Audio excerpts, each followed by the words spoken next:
আমাকে বিজয়ী হতে হলে তাহলে সেটাই হতে হবে, আমার স্বরূপ জানতে হবে, আমাকে আমার উদ্দেশ্য কি জানতে হবে।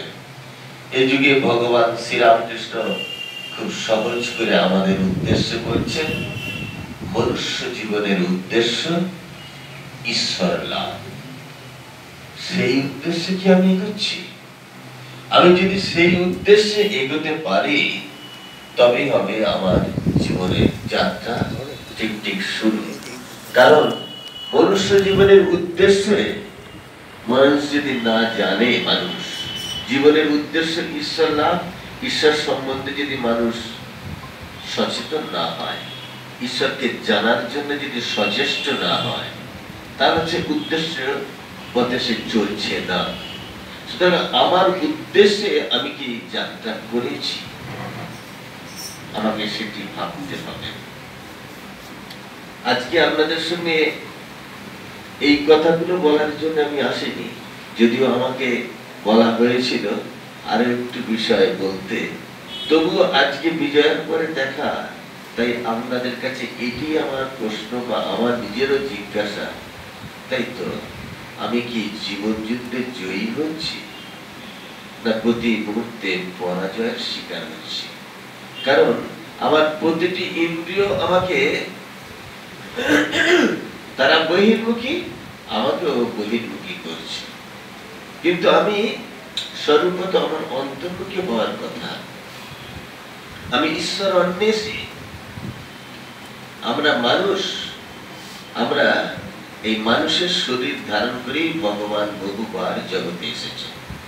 আর 5টা জীব থেকে মানুষ স্বতন্ত্র, আর 5টা জীব থেকে মানুষ উন্নত। সুতরাং উন্নত জীবের উন্নত চিন্তা ভাবনা হয় স্বাভাবিক। সেই উন্নত চিন্তা ভাবনা কি আমরা করছি বা উন্নত পথে কি চলছি? আমরা পূজা করলাম, ধূপ ঢাক ঢোল পিটিয়ে আনন্দের সঙ্গে পূজা করেছি, এবং পূজার সমস্ত নিয়ম মেনেই আমরা হয়তো পূজা করেছি, এবং সেই পূজার সঙ্গে নিজেও খানিকটা যুক্ত থেকেছি। এতেই কি নিজেকে বিজয়ী বলে ঘোষণা করতে পারি?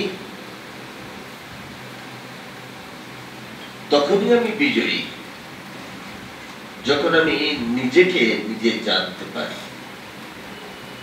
শাস্ত্র বলছে আত্মানং বৃদ্ধি, নিজেকে জানো। আমরা নিজেকে কজন চিনছি? ঠাকুর এটিকে সহজ করে বললেন, আমি বলে বুঝবে যা। আমরা আমার আমিকে নিয়ে ব্যস্ত, অহংকে নিয়ে ব্যস্ত, কিন্তু আমি কে সেটি কিন্তু আমি জানিনি। আমার এই বহির্বিশ্বে যে পরিচয়, সেই পরিচয় নিয়ে জানো তো আমি অমুক কলেজে পড়াই, যেমন তো আমি অমুক অফিসের বড় বাবু, আমি এটা নিয়ে চলছি, এটা আমি নই। ঠাকুর বলছেন আমি বলে বুঝবে যা। তাহলে এটা হচ্ছে অহম আমি। এই অহম আমিকে হচ্ছে নিবাদ যা। আমি শুদ্ধ মুক্ত স্বরূপ, চৈতন্য স্বরূপ। আমার মধ্যে ভগবানের অস্তিত্ব আছে। ভগবান আপনার আমার প্রত্যেকের মধ্যেই আছেন। এক চৈতন্য সত্তা যা আপনার আমার মধ্যে কাজ করছে, যে চৈতন্য শক্তি প্রত্যেকটা মানুষের মধ্যেই রয়েছে। অর্জুনকে ভগবান বলেছিলেন যে আমি সমস্ত জীবের হৃদদেশে বিরাজ করি। অর্থাৎ প্রতিটি মানুষ শুধু নয়, প্রতিটি জীবের মধ্যে যে চৈতন্য সত্তা, যে প্রাণ শক্তি। উপনিষদ তার এটি আরো সুন্দর করে বলছে, প্রাণ এজতে নিশ্চিতম যদিদম কিঞ্চ জগৎ সর্বং প্রাণ এজতে নিশ্চিতম। এই যে পরিবিশ্ব হচ্ছে জগৎ, এই সমস্ত জগতের মধ্যে আমি প্রাণ শক্তি রূপে রয়েছি। উপনিষদে এভাবে ঈশ্বর বলা হলো না, কিন্তু বলা হলো এক প্রাণ শক্তি যা মধ্য দিয়ে আমি সূক্ষ্মভাবে বিরাজ করছি। আর ভগবান শ্রীকৃষ্ণ অর্জুনকে বলছেন নির্দেশেও যে নির্দেশে অর্জুন দৃষ্টি জানবে আমি প্রতিটি জীবের হৃদয় মন্দিরে বিরাজ করি। তাহলে আপনার আমার প্রত্যেকের মধ্যেই তো ঈশ্বর রয়েছে, প্রাণরূপে রয়েছে, চৈতন্য সত্তার রূপে রয়েছে। তাহলে আমার আমি কি আমি জানতে সচেষ্ট? আমার আমি কি আমি জানলাম? আমার আমি কে জানবার জন্য কি কোন উদ্যোগ নিয়েছি, পাঠ নিয়েছি? তাহলে আমি এই পরিবেশের আমার নিজের প্রতিষ্ঠার জন্য লেখাপড়া শেখা, কাজকর্ম করা, নিজের সবকিছুর মধ্যে দিয়ে আমার একটা রূপকে আমি জগতের সামনে দাঁড় করিয়েছি এবং সেই রূপ নিয়েই আছি। সেটা অহম আমি, কিন্তু আমার মধ্যে যে চৈতন্য সত্তা রয়েছে, আমি সেই চেতন সত্তার দিকে আমি কিন্তু অগ্রসর হইনি। সেইটাকে জানার জন্য এই যে এত বড় পূজা অর্চনা হলো, সৈষা প্রসন্না বরদা নিনাদ ভগবতী মুক্তায়, তাকে প্রসন্ন করতে আমরা বাধ্য। সৈষা প্রসন্ন, তিনি যদি প্রসন্ন নিনাদ ভগবতী মুক্তায়, তাহলে আমাদের মুক্তির পথ অর্ঘ্য মুক্ত হবে। এই এত বড় পূজা করা মানে নিজেকে সারেন্ডার করা।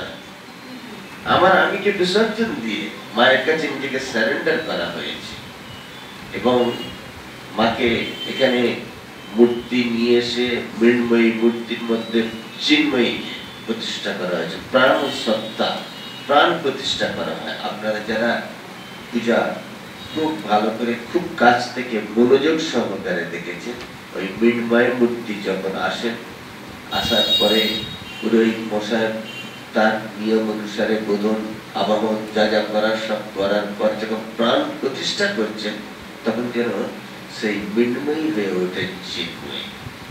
তিনি যেন প্রাণবন্ত হয়ে আমাদের কাছে 3 দিন পূজা গ্রহণ করেন।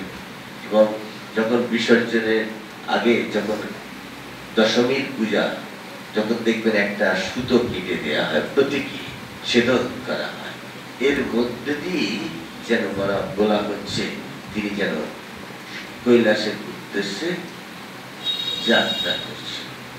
এর মধ্যে দিয়ে ওই মূর্তিকে যার আশা থেকে শেষ পর্যন্ত যিনি পর্যবেক্ষণ করেন, কোন শিল্পী যদি পর্যবেক্ষণ করেন বা কেউ যদি তৃতীয় নয় এটিকে পর্যবেক্ষণ করে, তার কিন্তু প্রতিদিন দেখবেন রূপের মধ্যে একটু একটু করে প্রভেদ ঘটছে এবং বিসর্জনের সময় এক বিষণ্ণতা, এক করুণ মূর্তি, যেন তিনিও আমাদের কাছে মায়ায় বদ্ধ পেয়েছিলেন। ওই যে বলা হলো সৈষা প্রসন্না বরদা নিনাদ ভগবতী মুক্তায়। এর অর্থ কি? আমাদের দেশে রাষ্ট্রপতি বা রাষ্ট্রপত্নী যিনি আসেন, তিনি আসলে কি আমি তাকে আমার বাড়িতে যদি আসে তাকে কি শ্রদ্ধা জানাবো না, বাদ্য অর্ঘ দিয়ে বসাবো না? তিনি তো অহম রাষ্ট্রী বলেই দিয়েছেন আমি এই জগতের সম্রাট, দেশের শুধু না জগতে। সুতরাং তিনি যখন আসছেন তাকে তো বাদ্য অর্ঘ দিয়ে আবাহন করা আমাদের বাধ্য। আর তাকে কি আনো? সৈষা প্রসন্ন, তাকে প্রসন্ন করা আছে। এই যে এত ঘটা করে পূজা হলো, তাকে শুধু প্রসন্ন, তিনি যদি প্রসন্ন হন তবেই তো তিনি কৃপা আশীর্বাদ করতেন। তাহলে তার কাছে এই প্রসন্নতা পাওয়ার জন্য আমার বাড়ি যদি আমার মা হেড অফ দ্য ফ্যামিলি হন, আমরা কি চাইবো না মা আমার সুখে থাকুক, শান্তিতে থাকুক? মা যদি প্রসন্ন থাকে আমাদের সবাই আমরা নিশ্চিন্ত। যদি মা অপ্রসন্ন হয় তাহলে কিন্তু আমাদের প্রত্যেকেরই অসুবিধা, যে কোনো কাজেই অসুবিধা, চলাফেরা সব দিক থেকে। এখানে জগতের সম্রাজ্ঞী মা, তাকে যদি আমরা প্রসন্ন করি, প্রসন্ন হন তিনি, সৈষা প্রসন্না নিনাদ ভগবতী মুক্তায়, তিনি যদি প্রসন্ন হন, তার আশীর্বাদে মুক্তির পথ অর্গল মুক্ত। মহামায়া পথ না ছেড়ে দিলে মুক্তির পথ অর্পণ করতে হয় না। তাই মহামায়ার কৃপা চাই। ঠাকুর আরো সহজ করে বললেন, রামচন্দ্র চলেছেন, মাঝখানে মহামায়া রূপী সীতা, শেষে পিছনে রয়েছে ব্রহ্মচারী রূপী লক্ষ্মণ। তিনি দেখতে পাচ্ছেন না নররূপী নারায়ণ রামচন্দ্রকে। মহামায়া যেন তাকে আড়াল করে রেখে দিয়েছে তার পথ। এটি প্রত্যেকই উপমা।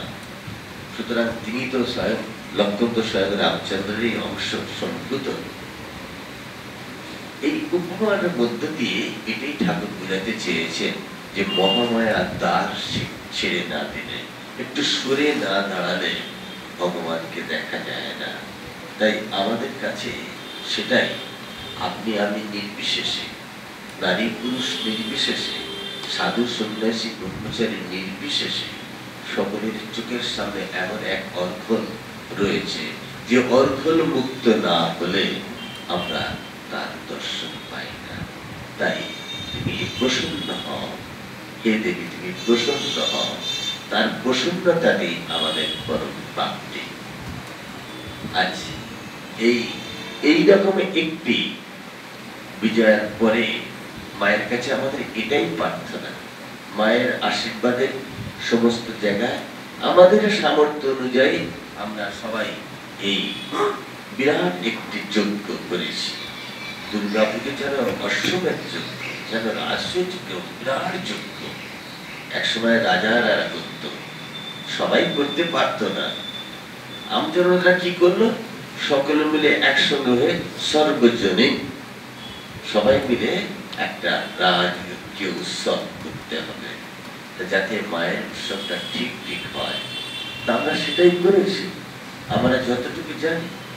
এবং তাতে যদি ভুল হয় সেটিও আমাদের অজ্ঞতা, এবং মা সেটি আমাদের ভুলপথে চালিত করেছেন এটাই মনে করতে হবে। আর ঠিক হয় সেটি মায়ের আশীর্বাদ হয়েছে।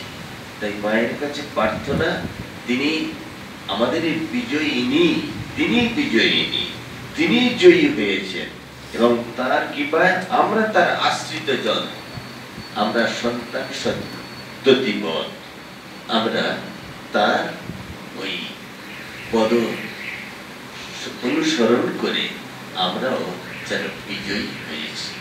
এরকম করে আমরা হয়তো অনেকে নিজেদের বিজয়ী বলে ঘোষণা করতে পারি, বা এরকমই মনে করেই আমরা শুভ বিজয়া বলি। আজকে এই বিজয় সম্মেলনের পরে আপনাদের সঙ্গে এই সাক্ষাৎকারে আমি আপনাদের কাছে সেটাই বলতে চাইছি যে আমরা যেন দৈনন্দিন জীবনে নিজেদের যাত্রাপথে সফল হই। সফল হই বলতে প্রতি ক্ষেত্রে তো যখন বাধা হচ্ছে, এর মধ্যে সফল হওয়ার কি? আমরা হয়তো দীক্ষিত মানুষ, প্রত্যেকেই দীক্ষা নিয়েছি বা ঠাকুরের মন্ত্র জপ করে থাকি বা কোনো ঠাকুরকে বিশ্বাস করে থাকি। যিনি দীক্ষা নেননি তিনি কোনো দেবতা বা কোনো ইষ্ট বা তারা একটা কেউ আছে, তাদের পরম্পরা ক্রমে পিতা মাতার সূত্রে তারা একটা কাউকে বিশ্বাস করে থাকে। তা সেই বিশ্বাস যেন আমাদের অটুট থাকে, আমরা যেন সেই পথে ঠিক ঠিক চলতে পারি, ভগবানের কাছে এইরকমই প্রার্থনা। তা আজকে এই বিজয়ের সম্মেলনী উপলক্ষেও কিন্তু আমাকে সুনীতা বলেছিলেন আরো কিছু কথা বলতে। সে কথা কি আর একটু বলতে হবে? সেই কথা বলতে গেলে আপনাদের সঙ্গে তিনটি কথা বলি। আপনারা সবাই নিশ্চয়ই যোগদান করেন দেখে বলে মনে হচ্ছে, সবাই শিষ্য ভক্ত বলে মনে হচ্ছে। তা একজন মানুষকে আপনারা নাম শুনেছেন, তাকে দেখেন, মনে মনে তার রূপটা কল্পনা করে নিয়েছেন। আবার তার গান শুনেছেন, গান শুনে একটা রূপ কল্পনা করে নিয়েছেন।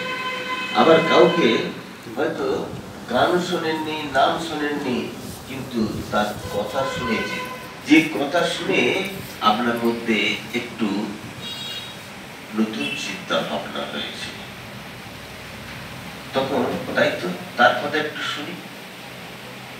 আমরা তো বেশিরভাগ সবাই জানি, কিন্তু বেশ কিছু কিছু মানুষ তার কথা শুনলে বলে আমাকে তো একটু কথা তো জানতে হবে, উনি কি করে পেরেছে। তাই এরকম তো বেশ কিছু মানুষ আছেন যাদের মধ্যে ব্যতিক্রমী মানুষ। আমরা দেখব প্রতিটি মহাপুরুষের মধ্যে বিশেষ কোন শক্তি থাকে এবং সেটি জগতে তার সেই শক্তি কার্যকরী হয়ে থাকে। হয়েছে আমাদের মধ্যে এরকম কথা আমরা কিন্তু অনেকেই জানি যে জগতে যারা এসেছেন তারা জগতে কিছু না কিছু দিয়ে গেছে। আচ্ছা, আমরাও তো জগতে এসেছি, আমরা জগতে কি দিচ্ছি বলুন তো? প্রতিদিন কি দিই আর কি দিই? আমরা বিষ দিই, অমৃত দিই। ভুল বললাম? আমরা কিন্তু গাছপালা থেকে অক্সিজেন নিচ্ছি। অক্সিজেন নিচ্ছি মানে একটা প্রাণবায়ু নিচ্ছি। পরিবর্তে যেটি ত্যাগ করছি সেটি কিন্তু বিষপথ, সেটি কিন্তু গাছপালা খেয়ে নিচ্ছে ঠিকই, বা অন্যান্যরা খেয়ে নিচ্ছে, তবে প্রকৃতি ব্যালেন্স করছে। যদি এই অক্সিজেন সাপ্লাই বন্ধ হয়ে যায়, এই মনুষ্যতর জীব কি বাঁচবে? আচ্ছা, সেটা সাপ্লাইয়ের কথা কারা দেয়? এই গাছপালা। ওই গাছপালাকে কে সমৃদ্ধ করে? গাছপালা যে অক্সিজেন দিচ্ছে সে কোত্থেকে পাচ্ছে? আমি বলবো হ্যাঁ, কটা গাছ লাগান, গাছ সেই অক্সিজেন সাপ্লাই দেবে, এটা তো আমরা সবাই বলি। কিন্তু গাছপালা কোত্থেকে সমৃদ্ধ হয় যে আমাকে অক্সিজেন দেবে? যদি কাল থেকে সূর্যোদয় বন্ধ হয়ে যায় এক সপ্তাহ, গাছগুলো কিন্তু হলুদ হয়ে যাবে, সবুজ থেকে হলুদ হয়ে যাবে, তারা খাদ্য তৈরি করতে পারবে না, অক্সিজেন সাপ্লাই তো দূরের কথা। তাহলে এই যে প্রাণ শক্তি একটা চলছে, যার সাপ্লাই সূর্য হচ্ছে শক্তির উৎস। সূর্য থেকে তারা উদ্ভিদ নিচ্ছে এবং তারা নিয়ে সমৃদ্ধ হচ্ছে এবং তারা প্রকৃতিকে নানা রকম এই অক্সিজেন ইত্যাদি দিয়ে তারা সমৃদ্ধ করছে। আমরা মনুষ্যতর জীব, আমরা সেটি নিয়ে বেঁচে রয়েছি।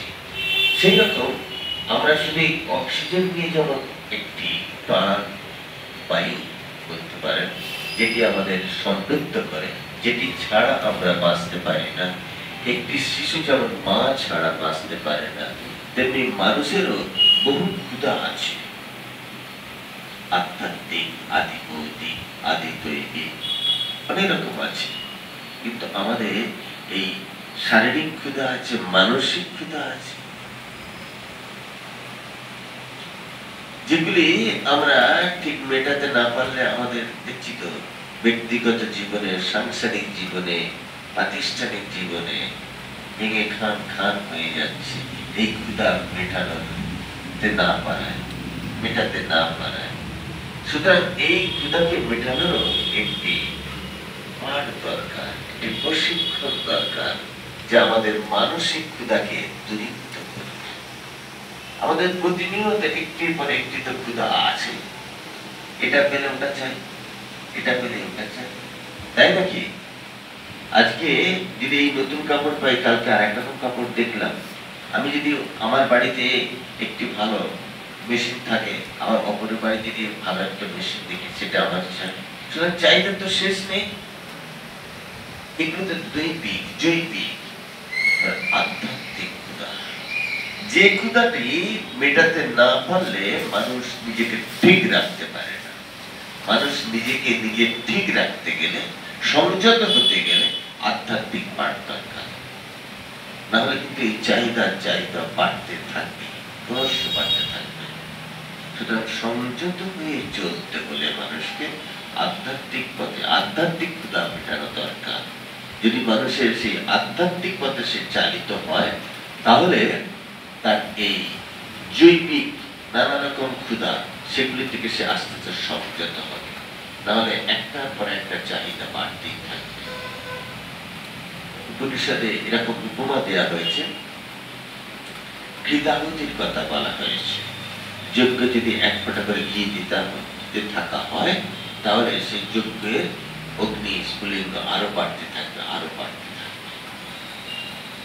সেজন্য বলা হয়েছে আধ্যাত্মিক পথ হচ্ছে ত্যাগেন অমৃতত্ব মানস ত্যাগাৎ শান্তি নিরন্তরম।